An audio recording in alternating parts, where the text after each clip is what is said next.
Hello everyone.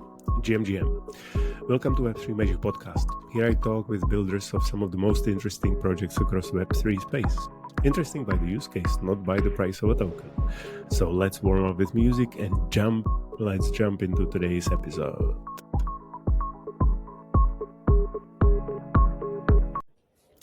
Hello everyone, welcome back to Web3 Magic. I'm here today with Patrick, and we've connected with Patrick, I think it was Istanbul, I think it was in Istanbul, or it might be we were in Dev Connect. Dev Connect, all right. And before we actually managed to set up a time to record, Patrick changed projects, and this one is actually interesting and very exciting. Especially for those who like ink, like me and probably Patrick. But it's a nice combination of, connecting blockchain with art.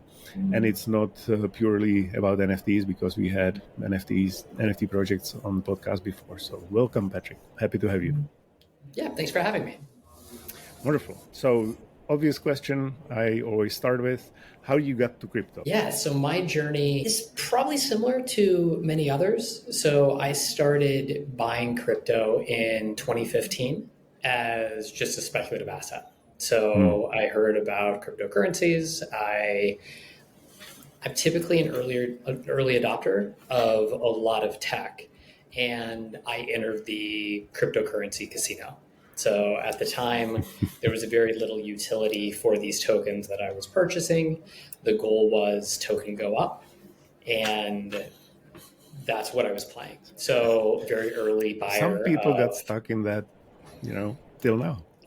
We can get into that in a moment too. I was buying Bitcoin, I was buying Ethereum, and then in NFTs. And kind of NFT V1 came out. And for me, that was the first real use case to purchase crypto and do something with these tokens. So I got really into NFT projects. I purchased many. And yeah, that's been kind of the beginning of my ride. Nice. A lot of people actually, which I speak with, start in like 2015, 2016. It seems to be like a break-even year. There are very few OGs who started before. I talked with some people who started like 2012, 2011. That's early.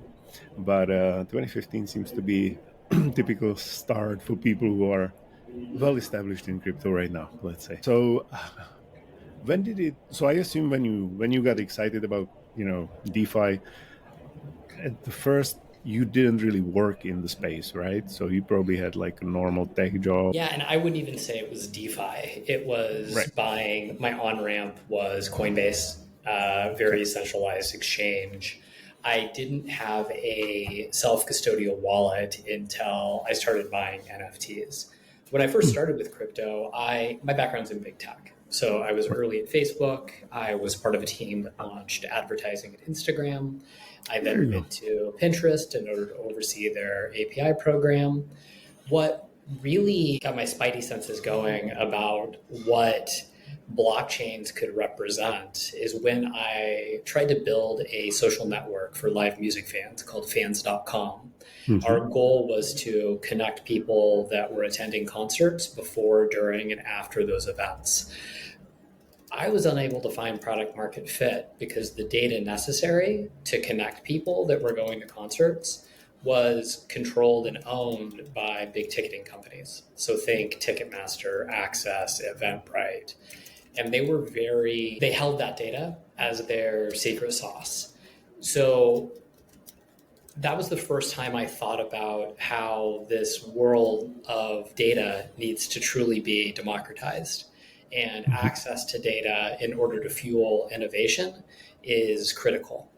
Afterwards, I went to Experian. I was on their senior leadership team in order to learn more about data. And then I also spent some time at Google before jumping into crypto full time with Unlock Labs, the creators of Unlock Protocol. I see, cool. So when was it when you jumped into like Web3 full time? Yeah, so I joined Julian Genestu, the creator of Unlock Protocol, at the beginning of 2022. So if you're not familiar with Unlock Protocol, it creates memberships as NFTs. It's a smart contracting system that enables anyone to create a time-bound membership that enables things like automated recurring subscriptions, tickets, certifications, trials, anything where there's a start and end date. So through that experience, I worked with hundreds of crypto native, crypto noob, and crypto dreamers that were looking to build businesses on blockchains. Our purpose was not speculative.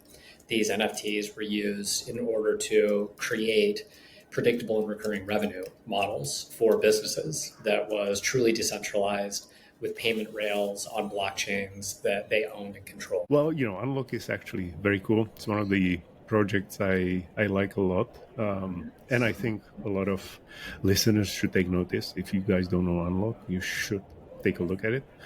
And maybe Patrick will help me to get someone on a podcast to talk about it a little bit more. Anyway, so we are at Unlock, and now you got kind of excited about something totally different. So what is it now? So one of my observations in the space is that the product continues to be speculation. And if speculation is the product, we end up with cryptocurrency being perceived by the broader market as a scam, with grifters coming in and bugging people, taking tokens, meltdowns of central exchanges, kind of the narrative that we're seeing today. I met Tara Fung, the CEO and founder of Co-Create, when I was hosting I was moderating a panel at a live music conference related to Web3. And we stayed in touch. Co-Create was a venture that was building a Web3 loyalty platform. Think infrastructure for brands and their agency partners in order to launch loyalty programs. I see. Okay. And after they had been working on this for a couple of years, and I was at Unlock trying to help entrepreneurs build businesses on blockchains, it became very clear that a use case for consumer crypto that was non-speculative wasn't something that was out there. A majority of projects lead with the technology and with a promise of utility in the back. So what we're creating at Co-Create Inc. is the reverse of that. So it's offering true utility in the front and then technology in the back. And just to give you a bit of background on what we're doing, our goal is to really bring the artistry of tattoos into the digital age. So we're offering collectors as well as enthusiasts the access to these world-renowned artists and what they've created, working with 10 of the top tattoo artists around the world today. And what collectors are getting when they purchase from these artists is priority booking, as well as a digital certificate of authenticity for the pieces that they own. So blending tradition with technology, we're preserving the art's legacy, as well as opening up new avenues of monetization and personal expression for artists and these collectors. So ensuring that each one of these pieces is really telling a story that's lasting well beyond time and skin, without focusing on kind of blockchains in front. We're using blockchains in order to empower the experience, not creating friction or focus for a broader audience. Mm-hmm. So it begs a lot of questions, but I'm just trying to think not to jump directly into like tiny details. But so obviously I understand the part, and I think most of the listeners will understand the part where you buy some art from a well-known artist, most likely like an NFT, which means it's not necessarily one like unique piece. It can be editions, or you guys only focus on unique pieces, and I understand that you get a priority booking, but I assume that the tattooing itself is not part of the purchase, or is it? Because it would kind of then beg the question, what if you resell it and someone else wants the same tattoo because they now own it? A lot of interesting questions around tattoos. Sorry. So if you Want to jump onto this? Feel free. If you have another line of thought, just tell me. No, I think your line of thinking is where what we're thinking about with our 10 founding artists who are also our partners in this entire endeavor. And if you think about tattooing today, tattooers are paid like plumbers. They're paid by the hour for their time. Mm-hmm. Many people that do tattoos are artists. They're creating designs. Many are multidisciplinary artists as well, not just creating art, but sculptures, paintings, jewelry, sometimes even video creations. So, what we're partnering with, how we're partnering with artists initially, is giving them the ability to sell these designs. And the way that the process works is if you found a piece of art from one of our founding artists, let's say Snuffy, who is a brilliant artist based in the United States that's tattooed multiple celebrities. Snuffy has created designs that are available for purchase through Co-Create Inc. Once you purchase one of those designs, it comes with priority booking in order to get that tattoo applied. There's also a digital collectible on the other side. Okay. You, as a holder of that design, have the ability to do what you want with it. You can come and get the tattoo, you could resell the tattoo. It's under your control. Now, from an artist standpoint, they can create a design that they're excited about, and they can sell as many copies of that as they see fit. So many of our artists are doing one of one designs. There are one of 5 designs, one of 10 designs. There could be one of many designs based upon what that artist wants to control. The advantage for the artist is you're selling a design up front that can be redeemed, and a design that you're pretty excited about too. That this is a piece of art that you've done, and you're really looking forward to applying this tattoo in order to demonstrate what you've created. Yeah, that sounds awesome. So I assume you guys are in early stages, but I assume that there's gonna be a possibility to get the digital collectible without the wallet, buy the design without the actually owning the wallet, because I think that's sort of assumed, like not putting the tech into your face. And for a lot of people, it's still like the barrier of entry. If you tell them, you have to set up a wallet, it's like, what? Yeah, exactly. And we've had, it's early days, as you mentioned, but we're already seeing some success. Horomitsu, this brilliant artist from Japan, sold one of his digital designs that is non-redeemable very early on to someone that just really loved the art and wanted to not only support the artist, but kind of own that is one of his works. We have many artists now that are exploring digital collectibles that are non-redeemable, just pieces of their art that they would sell just like any other artist would sell art online. Some of those could be kind of one of many. It could be one of one. It could be one of a few. Again, the artists have full control of how they want to monetize their work. It could be with their hands, with a machine applying a tattoo, or it could be just the creation of their art. And we are going to explore a lot of different ways in order to enhance that monetization in the future. So maybe I'll do a step back and I'll ask, why Co-Create Inc.? Like, why did you guys decided to focus on, the tattoo artistry and not any other, area, which I guess would, lend itself?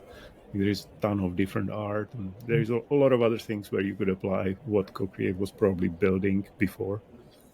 Yeah. Well, if you take a look at industries and communities, so there are massive spaces where people are gathering. Think music, for example. People gather around concerts. They have affinities for bands. There's a lot of places for them to do that today. And although it's a massive industry, it's challenging to tap into. There's also other like fashion, StockX, sneakers, things that people gather around and get really excited about. There's art communities. Art blocks would be an example of one where they're selling generative art in a really wonderful way. As it relates to tattoos, there really isn't a community where people can gather around this art. And if you take a look at the industry at large, just in the United States, it's predicted to be a $1.5 billion industry this year, growing to almost $5 billion in 2030. So it is a big space, and it's also very underserved. The business of tattooing hasn't changed much. As an artist, you have an Instagram profile now. People discover your art or you. Through that, they have the ability to book time with you. Much of that booking is occurring through emails. So you would email or DM an artist, and you would go back and forth, and you would share design ideas. And perhaps you'd put a deposit down for that artist's time. Maybe that artist would collaborate with you on a design prior to the session. Often you would come in for the session, and that's where that collaboration would take place. After that experience, you would agree to take part in a very vulnerable moment with that artist where you're going to sit next to them and they're going to take a needle and put it in your skin with ink that is going to be somewhat permanent. And then after that experience, that's really where it stops. So there's aftercare tips. Maybe you will come in order to get a touch-up based upon how the ink is, how your body is reacting to the ink. But that's it. Yeah. The artist may take photos of your tattoo. They'll post that on their Instagram page or an Instagram story. Maybe you'll share that as a collector. You'll always have that moment to cherish. But that's as far as it goes. So what we're attempting to create is, how do we tap into these magical moments of relationships between an artist and a collector and kind of enhance those and go beyond where they exist today? Yeah, it's actually true. I remember when I was agreeing for my tattoo, it was a long email exchange, a few phone calls. And and if you are getting a bigger tattoo, it means several sessions, but after that, that's about it. And you have to be very, I would say, you have to trust a lot to the person which starts inking you. Otherwise, it's not a pleasant experience. And that level of trust is so crucial in capturing the experience. I have many tattoos, and I'm actually getting many more as a result of this project. When I look at the art that's been applied to my body, the experiences of getting that art and the memories behind it makes me value those tattoos. I have a tattoo where the experience wasn't very good. I went in, the person rushed me through a process, they were wearing headphones. I remember that as being kind of just a subpar experience. I don't remember the artist's name. I have no connection to it whatsoever, except I have art on my body that is semi-permanent. Right. If you have that trust factor, and that's what we're creating at Co-Create Inc., the relationship starts with this idea that these are artists that you can actually trust. They've gone through a process. You can experience their work. You can see videos of them applying tattoos. You can really get a sense of who they are as a person, which is important because, as you mentioned, you could be sitting next to this person for a very long time. And you want to make sure you have that level of trust, and you want to make sure you like them because this is not only an investment in your time, but also kind of an investment in yourself. Absolutely, yeah. So let me ask, what's the plan now? Like, which way you guys are planning to go? Let's say in 2024, because as every project, you can go in multiple directions depending on how things go. Apparently, but. Is there a plan to onboard more artists? Are you guys starting from the top, which would totally make sense because, the I would say the tickets are higher, so it's easier to sustain the project.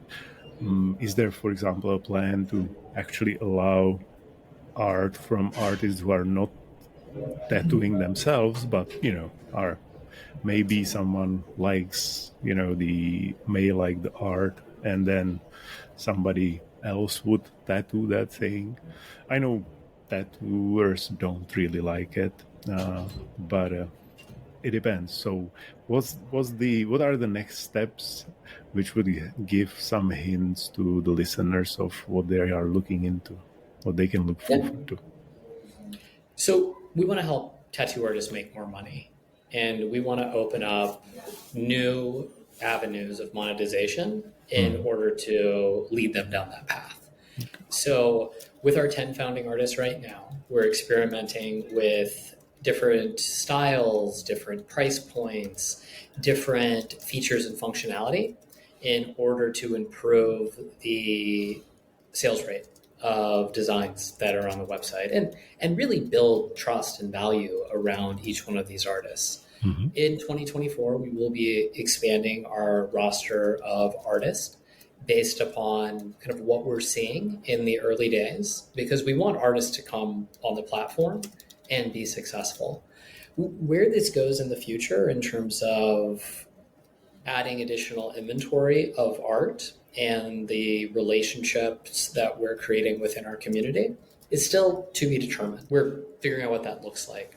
I know me in my role of leading business development partnerships, I'm focused on identifying new and innovative ways that we can leverage the founding artists that we have to create value within existing communities. So think live tattooing at an event. So we would have an artist come in, they would do a charity auction, or we would make tattoos available prior to the event for a community.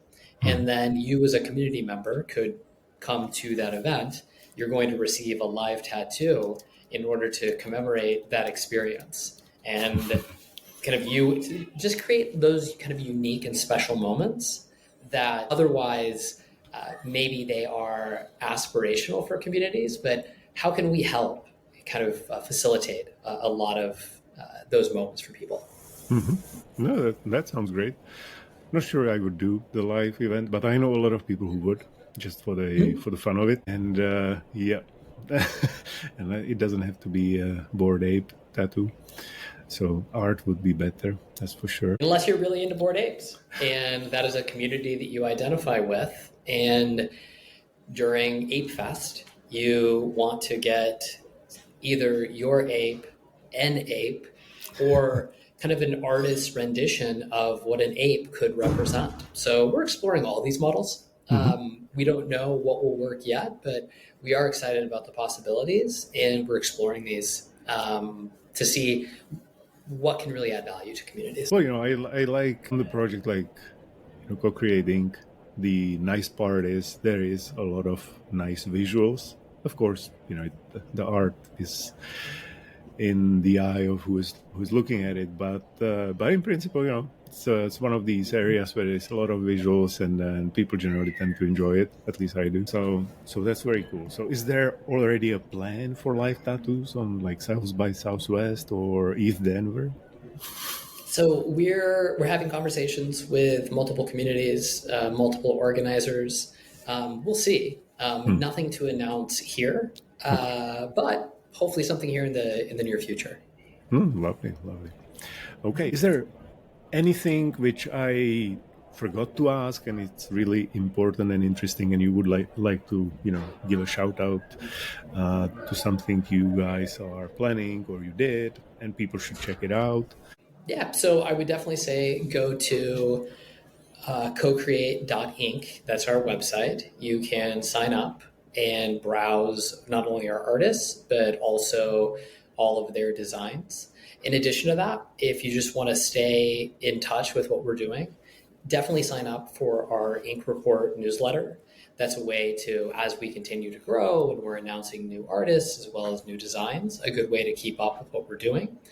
Follow us on Instagram, Co-Create Inc. Our social team is cranking out kind fresh goodness on a regular basis related to our artists. There are style guides in terms of learning more about tattoos. There's video content around our artists with interviews, as well as demonstrating their individual and unique processes. So there's a lot of resources there in order to check out.